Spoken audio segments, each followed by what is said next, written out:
Assalamualaikum warahmatullahi wabarakatuh. Selamat datang di First Story. Jangan lupa klik tombol subscribe ya. Bersedekah subscribe dan like ke channel ini sangat bermanfaat buat kami, agar kami bisa terus memberi manfaat. Saya doakan kalian semua panjang umur, kaya raya, diberi kebahagiaan dunia dan akhirat. Amin. Di sebuah desa nelayan kecil yang terpencil, kehidupan penduduknya berlangsung sederhana namun penuh aturan. Di antara mereka, ada seorang nelayan bernama Arka, yang dikenal sebagai pekerja keras. Setiap pagi ia berangkat ke laut saat langit masih gelap, hanya ditemani suara angin dan gemuruh ombak. Bagi Arka, laut bukan sekadar sumber penghidupan. Laut adalah tempat di mana ia merasakan kebebasan yang sulit dijelaskan, tempat di mana ia merasa ada kekuatan yang tak terucap, mengikatnya pada sebuah rahasia yang ia sendiri tak bisa pahami. Namun, malam itu berbeda. Bulan purnama bersinar terang di langit, memantulkan cahayanya pada lautan yang tenang. Arka duduk di tepi pantai, menunggu seperti yang telah ia lakukan beberapa malam terakhir ini. Ada sesuatu, atau lebih tepatnya, seseorang yang membuatnya tetap tinggal meski bahaya mengintai di balik gelapnya malam. Suara ombak, yang biasanya menenangkan, kini terasa penuh makna bagi Arka, seakan berbisik bahwa malam ini adalah malam yang istimewa. Ketika akhirnya ia melihat sosok itu muncul dari balik ombak, jantungnya berdegup kencang. Lirna, putri duyung yang telah memikat hatinya, muncul perlahan dari laut, rambut panjangnya yang basah terurai indah di atas bahunya. Ia mengenakan kostum mermaid alami yang terdiri dari sisik berwarna hijau dan biru yang berkilauan terkena cahaya bulan. Wajahnya, dengan mata besar berkilau dan senyum lembut yang menawan, membuat Arka merasa seolah dunia berhenti berputar. Semua yang ada di sekelilingnya hilang, hanya ada Lirna di pandangannya. "Kau datang," kata Arka, suaranya hampir berbisik karena takut memecah keheningan. "Aku tak yakin kau akan muncul lagi." Lirna tersenyum. "Aku selalu datang, Arka. Kau tahu itu. Tetapi, setiap malam aku datang, risiko yang kutanggung semakin besar." Nada suaranya lembut, namun ada kekhawatiran yang jelas dalam tatapannya.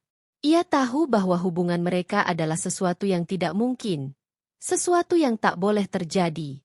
Namun, di saat yang sama, hatinya tak mampu untuk menjauh dari lelaki manusia yang telah mengisi hari-harinya dengan makna baru. Mereka duduk berdua di tepian air, berbagi cerita dalam bisikan yang hanya mereka yang bisa mendengar. Arka menceritakan betapa sulitnya hidup di desa dengan segala peraturan yang mengikat, bagaimana para penduduk desa takut pada hal-hal yang tak mereka pahami, seperti lautan dan segala misterinya. Sedangkan Lirna, dengan suara lembut dan mata yang berbinar, berbagi cerita tentang kedalaman laut yang ia tinggali. Ia menceritakan tentang istana karang yang tersembunyi, tentang kehidupan di bawah laut yang begitu berbeda dari apa yang pernah Arka bayangkan. "Kadang, aku berharap bisa hidup di desamu, bersama manusia, merasakan hangatnya matahari di kulitku tanpa harus kembali ke laut setiap saat," kata Lirna dengan nada sedih. "Dan aku berharap bisa hidup di laut, agar kita tak perlu sembunyi-sembunyi seperti ini," jawab Arka, tatapannya penuh dengan rasa rindu yang tak bisa ia lampiaskan. "Dunia kita terlalu berbeda, tetapi hatiku telah memilihmu, Lirna." Mereka berdua terdiam, menyadari kenyataan pahit dari hubungan mereka. Mereka berasal dari dunia yang berbeda, dunia yang saling menolak satu sama lain. Namun, di tengah malam itu, di bawah sinar bulan purnama, tak ada yang lebih penting selain cinta yang mereka rasakan. Meski tanpa janji, mereka tahu bahwa mereka akan bertemu lagi, melawan segala rintangan untuk bisa bersama. Namun, tak semua malam bisa mereka lewati dengan damai. Suatu malam, saat mereka tengah berbincang, tiba-tiba Arka mendengar suara langkah kaki di belakang mereka. Dengan cepat ia berdiri, melindungi Lirna di belakangnya. Dari kegelapan, muncul seorang nelayan lain bernama Yuda, teman lama Arka yang tampak terkejut melihatnya di pantai bersama seorang wanita yang tak pernah dilihatnya sebelumnya. "Arka? Apa yang kau lakukan di sini? Dan, siapa wanita ini? Tanya Yuda dengan nada penuh kecurigaan. Arka merasa jantungnya berdetak cepat. Ia tahu bahwa jika Yuda mengetahui identitas Lirna sebagai Putri Duyung, hidup mereka akan berubah selamanya. Dengan cepat, Arka berusaha mencari jawaban. Tetapi Yuda yang merasa curiga mulai mendekat, mencoba mengintip sosok Lirna yang bersembunyi di balik punggung Arka. Ini hanya seorang teman, jawab Arka dengan suara gemetar. Ia sedang berkunjung ke sini. Yuda menyipitkan matanya, tidak sepenuhnya percaya pada jawaban Arka. Namun, sebelum ia bisa mengajukan pertanyaan lebih lanjut, Lirna berlari ke arah laut, menghilang ke dalam gelombang dengan gerakan yang sangat cepat. Yuda hanya sempat melihat sekilas ekor Lirna yang berkilauan di bawah cahaya bulan, dan saat itu juga wajahnya berubah pucat.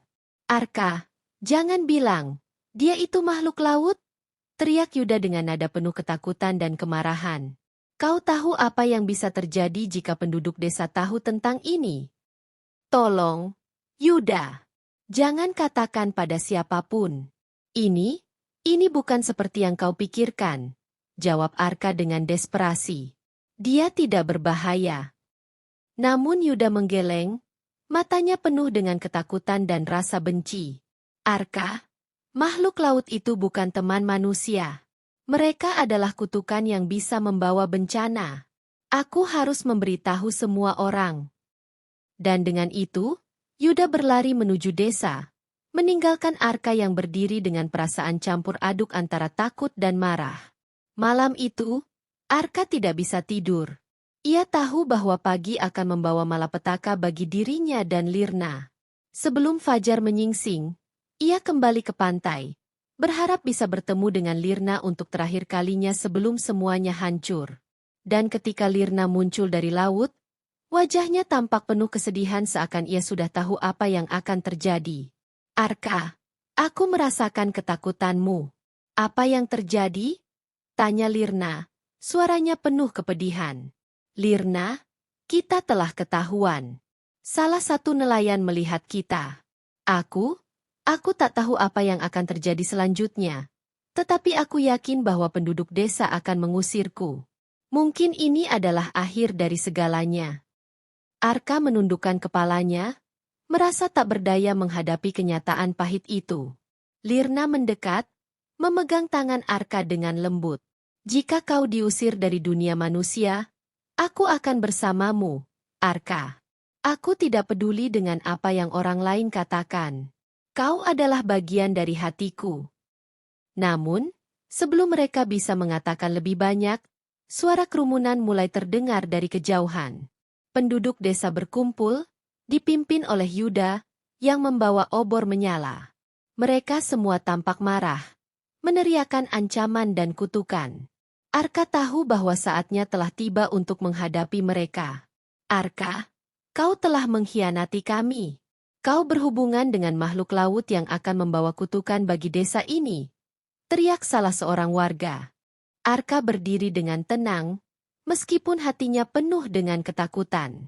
Lirna bukanlah ancaman. Ia adalah cintaku, katanya dengan suara tegas, meski kata-kata itu terdengar mustahil bagi penduduk desa yang mendengarnya. Namun, kata-kata Arka tidak bisa mengubah hati mereka. Mereka mengusir Arka dari desa, menyuruhnya untuk tidak pernah kembali. Dengan hati yang berat, Arka menatap desa yang telah menjadi rumahnya sepanjang hidupnya, menyadari bahwa ia kini harus meninggalkan semua yang ia miliki. Bersama Lirna, ia berjalan menuju pantai, menatap lautan yang kini menjadi satu-satunya tempat bagi mereka untuk melanjutkan hidup. Malam itu, mereka berdiri di tepi laut, bersumpah untuk tidak terpisah, meski dunia menolak hubungan mereka. Mereka tahu bahwa ini hanyalah awal dari perjalanan panjang, dan mereka akan memohon kepada penguasa laut untuk diberi izin tinggal di sana. Dengan langkah penuh tekad, mereka menyelam ke dalam lautan, meninggalkan dunia manusia, menuju kehidupan baru yang penuh dengan ketidakpastian. Pagi itu, saat matahari baru saja mulai menampakkan diri di ufuk timur, suasana desa nelayan berubah menjadi hiruk-pikuk. Berita tentang hubungan terlarang Arka dengan Putri Duyung telah menyebar dengan cepat, menghebohkan seluruh penduduk desa. Di setiap sudut, orang-orang berbisik penuh rasa takut dan curiga. Dalam pandangan mereka, hubungan dengan makhluk laut bukan hanya dilarang, tetapi juga dianggap sebagai pengkhianatan besar yang dapat membawa bencana. Di tengah desas-desus itu, Arka duduk di dalam rumahnya, merasakan tekanan dan ketegangan yang mencekam. Ia tahu bahwa penduduk desa sudah tahu hubungannya dengan Lirna. Yuda, teman yang pernah ia percayai, telah menyebarkan cerita itu, menggambarkan Lirna sebagai ancaman bagi desa. Arka merasa marah dan sedih. Tetapi ia juga tahu bahwa amarahnya tak akan mengubah pendapat orang-orang yang telah dirasuki ketakutan. Apa yang harus kulakukan? Gumam Arka pelan, membicarakan dirinya sendiri dalam kehampaan rumahnya yang sunyi. Ketika suara langkah kaki dan teriakan mulai terdengar di luar rumahnya, Arka menyadari bahwa penduduk desa datang untuk menemuinya. Dengan napas tertahan, ia bangkit dan membuka pintu, bersiap untuk menghadapi amukan mereka. Sekelompok orang berkumpul di depan rumahnya, wajah mereka menunjukkan rasa marah dan kebencian. Di antara mereka, Yuda berdiri paling depan, memegang obor yang berkobar, wajahnya penuh dengan kepuasan. Arka, teriak seorang warga desa dengan suara keras. Apa yang kau pikirkan dengan menjalin hubungan dengan makhluk laut? Kau tahu itu adalah kutukan bagi kita semua. Arka mengangkat tangannya, mencoba menenangkan mereka. Lirna bukan ancaman bagi siapapun. Dia tidak akan membahayakan desa ini. Aku hanya mencintainya. Kata-kata itu membuat penduduk desa semakin marah. Seorang wanita tua di kerumunan menjerit. Cinta? Cinta dengan makhluk laut? Kau sudah gila. Arka, kau akan menghancurkan kita semua dengan kutukan yang dibawa makhluk itu. Suaranya penuh dengan ketakutan yang mendarah daging, mencerminkan cerita-cerita lama yang selama ini diakini desa. Tolong, dengarkan aku. Ujar Arka dengan suara lirih namun penuh ketegasan. Aku tak pernah berniat mencelakakan kalian. Lirna tak seperti yang kalian pikirkan. Dia baik, dia tidak akan menyakiti siapapun. Namun, argumen Arka tak mengubah apapun. Kerumunan semakin besar dan semakin gaduh, teriakan demi teriakan terdengar memenuhi udara pagi yang dingin. Yuda, yang berdiri di depan, mengangkat tangannya untuk menarik perhatian orang-orang, suaranya bergetar penuh kemarahan dan ketidakpercayaan. Arka, kau adalah pengkhianat, teriak Yuda. Selama ini kau adalah bagian dari kami, tetapi kau telah mengkhianati desa ini dengan hubungan terlarangmu. Kau membawa kutukan ke desa ini, dan demi keselamatan kita semua, kau harus pergi. Arka merasakan dadanya sesak. Namun ia berusaha untuk tetap tegar. Jika itu yang kalian inginkan, aku akan pergi. Tetapi ketahuilah, aku tidak menyesali cintaku pada Lirna, katanya dengan tegas. Meski hatinya terluka, ia tahu bahwa Lirna adalah satu-satunya yang benar dalam hidupnya. Para warga desa mulai mengeluarkan barang-barang dari rumahnya dan melemparkan benda-benda itu ke tanah. Tanda bahwa Arka tidak lagi diterima di sana. Hatinya terasa hancur saat ia melihat kehidupannya terpecah-pecah di tanah yang pernah ia sebut sebagai rumah. Dengan langkah yang berat, ia mengumpulkan keberaniannya dan mulai berjalan menuju pantai, meninggalkan segala yang telah ia kenal selama ini. Ketika ia sampai di tepi pantai, Lirna sudah menunggunya. Wajahnya memancarkan kesedihan, dan matanya berkilau menahan air mata. Ia tahu bahwa inilah akibat dari cinta mereka yang tak direstui. Dalam pelukan Lirna, Arka merasa ada kehangatan dan penerimaan yang tak bisa ia temukan di tempat lain, bahkan di desa yang pernah ia sebut sebagai rumah. Mereka mengusirku, kata Arka, suaranya terdengar parau. Mereka menganggap kita membawa kutukan. Lirna menggenggam tangan Arka, mengusapnya dengan lembut. Aku tahu, Arka. Aku merasakan ketakutan mereka bahkan sebelum mereka tahu tentang kita. Aku merasakan keinginan mereka untuk menghancurkan apapun yang mereka tak mengerti. Tetapi kita masih punya pilihan. Arka menatapnya, mencoba memahami apa yang dimaksud Lirna. Apa maksudmu? Apa yang bisa kita lakukan sekarang? Lirna menarik napas dalam-dalam, dan matanya memancarkan ketenangan yang penuh kebijaksanaan. Kita bisa tinggal di laut, di tempat di mana tak ada manusia yang akan menghakimi kita. Namun, kita harus mendapatkan izin dari Raja dan Ratu Laut. Mereka adalah penguasa kami, dan hanya dengan izin mereka kita bisa hidup damai di sana. Arka merasakan harapan menyala kembali di dalam dirinya. Apakah mereka akan menerima kita? Bagaimana jika mereka juga menolak kita? Ada nada takut dan ragu dalam suaranya. Namun Lirna tersenyum, memberinya keyakinan bahwa mereka bisa melalui semua ini bersama. Kita harus mencoba, Arka. Cinta kita adalah sesuatu yang berharga. Mereka mungkin akan menentang kita, tetapi aku akan berdiri di sisimu apapun yang terjadi. Lirna berbicara dengan penuh keteguhan, tatapannya meyakinkan Arka bahwa ia tidak sendirian dalam perjalanan ini. Dengan keputusan yang kuat, Arka dan Lirna berpegangan tangan dan berjalan ke arah air, meninggalkan daratan dan segala kenangannya. Lautan yang luas dan biru terbentang di depan mereka, menyimpan rahasia dan janji yang hanya bisa mereka pahami. Arka merasakan ketakutan bercampur harapan, karena ia tidak tahu apa yang akan terjadi. Namun ia tahu bahwa ia tak bisa berpaling lagi. Cinta mereka adalah jalan yang ia pilih, meski penuh dengan ketidakpastian. Ketika mereka meluncur ke dalam laut, mereka mulai menyusuri kedalaman yang gelap dan penuh misteri, menuju istana laut tempat Raja dan Ratu Laut tinggal. Sepanjang perjalanan, mereka menghadapi pandangan tajam dari makhluk-makhluk laut lain yang tidak setuju dengan kehadiran Arka. Sebagian besar makhluk laut melihatnya sebagai ancaman, sebagai manusia yang seharusnya tak pernah menjejakkan kaki di dunia bawah laut.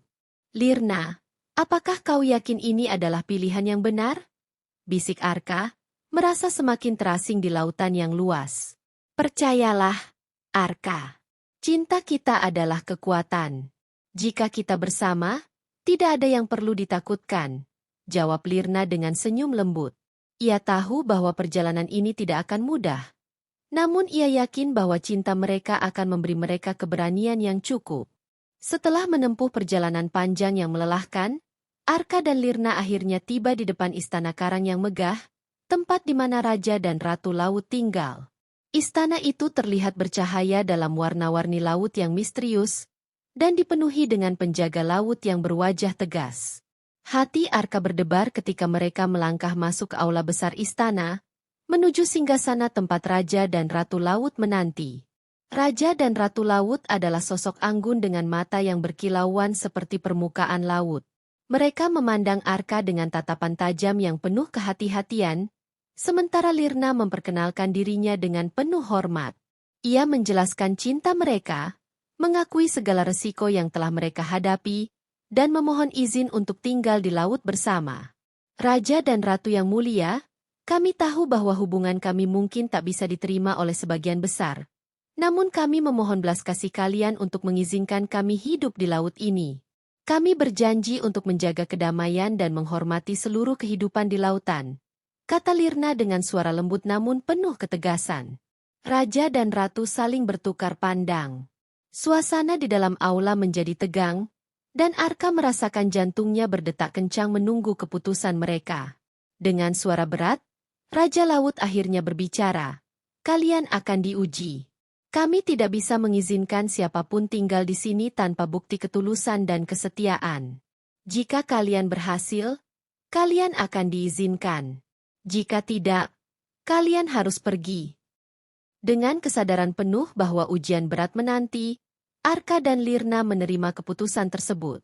Mereka bersedia menghadapi apapun demi cinta mereka. Meski lautan memiliki cara tersendiri untuk menguji kejujuran dan ketulusan hati mereka. Arka dan Lirna berdiri di depan Raja dan Ratu Laut dengan hati penuh ketegangan. Mereka tahu bahwa ujian yang akan mereka hadapi tidak akan mudah. Ratu Laut, sosok anggun dengan kulit berkilau seperti mutiara dan mata biru yang menembus hati, memandang mereka dalam diam. Raja Laut, dengan tatapan tajam dan wajah penuh wibawa, akhirnya berbicara. Kalian telah meminta izin untuk tinggal di dunia kami. Namun dunia laut ini bukan untuk sembarang makhluk. Untuk membuktikan bahwa kalian layak, kalian akan menghadapi 2 ujian, kata Raja Laut, suaranya bergema di aula besar Istana Karang. Arka mengangguk, menatap Raja dan Ratu dengan penuh rasa hormat. Kami siap menghadapi ujian apapun, jawabnya dengan suara tegas. Di sampingnya, Lirna menggenggam tangannya erat, memberi kekuatan dengan tatapan lembut yang penuh cinta. Ujian pertama, lanjut Ratu Laut, adalah ujian kejujuran. Kami akan mengungkapkan sesuatu dari masa lalu kalian yang mungkin belum pernah kalian ketahui, dan kalian harus menerima kebenaran itu dengan lapang hati. Jika tidak, kalian tidak akan mampu bertahan di dunia kami. Raja Laut mengulurkan tangan, dan tiba-tiba suasana di sekitar mereka berubah. Gambar masa lalu Arka muncul di hadapan mereka, seperti sebuah proyeksi di dalam air yang memperlihatkan kenangan yang terkubur. Di dalam kenangan itu, Arka melihat dirinya sebagai anak kecil, duduk di tepi laut, menunggu seseorang. Ia melihat ayahnya, seorang nelayan yang selama ini ia percayai telah hilang ditelan ombak. Namun, Arka terkejut melihat bahwa ayahnya ternyata bukanlah nelayan biasa.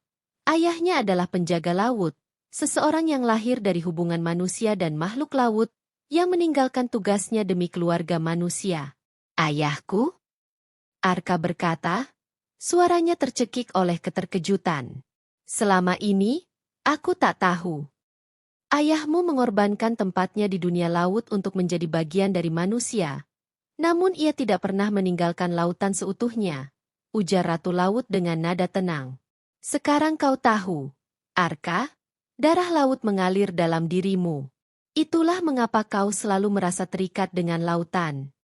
Arka menunduk, menerima kebenaran itu dengan hati yang berat namun terbuka. Ia merasakan air mata menggenang di matanya, tetapi hatinya tetap teguh. Aku menerimanya, jawabnya dengan tenang. Ayahku membuat pilihan, dan sekarang ini adalah pilihanku. Melihat keteguhan hatinya, Raja dan Ratu saling bertukar pandang. Ujian pertama telah dilalui. Kini, ujian kedua menunggu mereka. Ujian kedua adalah ujian pengorbanan, kata Raja Laut. Laut selalu menuntut keseimbangan, dan untuk itu kalian harus menunjukkan bahwa kalian siap memberikan sesuatu yang berharga. Arka mengerutkan kening. Apa yang harus kami korbankan? Ratu Laut menatap mereka dengan mata yang penuh dengan kebijaksanaan dan misteri. Kalian harus memilih antara tinggal di laut bersama-sama, atau mengorbankan ingatan kalian satu sama lain untuk kembali ke dunia asal masing-masing. Suasana di ruangan itu langsung menjadi tegang. Arka dan Lirna terdiam, tatapan mereka saling bertemu dengan penuh rasa tak percaya. Pilihan itu terasa seperti ujian yang tak mungkin mereka jalani. Hidup bersama di laut berarti meninggalkan ingatan mereka tentang daratan dan segala sesuatu yang pernah mereka kenal. Tetapi jika mereka memilih untuk kembali ke dunia masing-masing, ingatan tentang satu sama lain akan hilang selamanya. Aku tidak ingin melupakanmu, Arka, bisik Lirna dengan suara bergetar. Dan aku juga tidak ingin kehilanganmu, jawab Arka sambil menggenggam tangan Lirna lebih erat. Apakah kita harus memilih? Arka memandang Raja dan Ratu Laut dengan tatapan penuh harap, namun wajah penguasa laut itu tetap tenang, tanpa emosi. Ini adalah pengorbanan yang harus kalian hadapi demi menjaga keseimbangan, kata Ratu Laut dengan suara lembut namun tegas. Kami akan memberi kalian waktu untuk memutuskan. Arka dan Lirna saling menatap dalam diam, lalu mereka bergerak menjauh, mencari tempat di dalam gua karang untuk berbicara. Mereka tahu bahwa keputusan ini akan menentukan nasib mereka, keputusan yang tidak mungkin dibatalkan. Jika kita memilih tinggal di laut bersama, kita bisa tetap bersama, meski harus melupakan segalanya tentang dunia atas. Laut akan menjadi rumah kita, selamanya, kata Arka dengan suara berat. Tetapi, apakah kita benar-benar siap untuk meninggalkan segalanya? Semua kenangan yang kita miliki di darat, semua yang telah kita lalui. Lirna menundukkan kepalanya, seolah memikirkan setiap momen yang mereka habiskan bersama. Setelah merenung lama, Arka menghela napas dalam-dalam dan berkata, "Aku rela mengorbankan apapun asalkan bisa bersamamu. Meskipun itu berarti harus meninggalkan ingatan tentang daratan." Lirna tersenyum kecil, menghapus air matanya. "Maka kita memilih laut sebagai rumah kita," jawabnya, suara lembutnya penuh dengan kepastian. Dengan keputusan ini, mereka kembali ke aula utama untuk memberi jawaban. Raja dan Ratu Laut menatap mereka dengan ekspresi penuh wibawa, menunggu keputusan yang akan menentukan nasib mereka. "Kami telah memutuskan," ujar Arka dengan tegas. "Kami memilih untuk hidup di laut, meski itu berarti melupakan dunia di daratan." Ratu Laut tersenyum lembut, sementara Raja Laut mengangguk penuh penghargaan. "Dengan begitu, kalian telah memenuhi ujian pengorbanan. Kalian akan diberi tempat di laut ini, dan cinta kalian akan menjadi bagian dari legenda lautan yang akan diingat oleh semua makhluk di sini." Sebuah cahaya lembut tiba-tiba menyelimuti Arka dan Lirna. Mereka merasa hangat, seolah-olah lautan menerima mereka sebagai bagian darinya. Perlahan, mereka merasakan kenangan tentang daratan memudar, berganti dengan keindahan lautan yang luas dan misterius. Mereka menjadi bagian dari dunia bawah laut, tanpa lagi mengingat kehidupan di darat yang pernah mereka jalani. Dalam waktu yang singkat, mereka berubah menjadi makhluk laut yang sepenuhnya. Arka merasakan tubuhnya ringan, seperti air yang mengalir bebas tanpa batas. Lirna tersenyum, menyadari bahwa cinta mereka telah diakui oleh lautan, dan bersama-sama mereka melayang di antara terumbu karang dan ikan-ikan yang berenang riang. Di daratan, penduduk desa tak pernah melihat Arka lagi. Mereka menganggapnya telah hilang, ditelan lautan bersama dengan kutukan yang mereka takuti. Namun, setiap kali ombak menggulung lembut di tepi pantai, desas-desus beredar bahwa suara samar dari dalam laut kadang terdengar seperti suara Arka, memanggil orang-orang yang berani mendengarkan, menceritakan kisah cinta yang mengatasi batas dunia.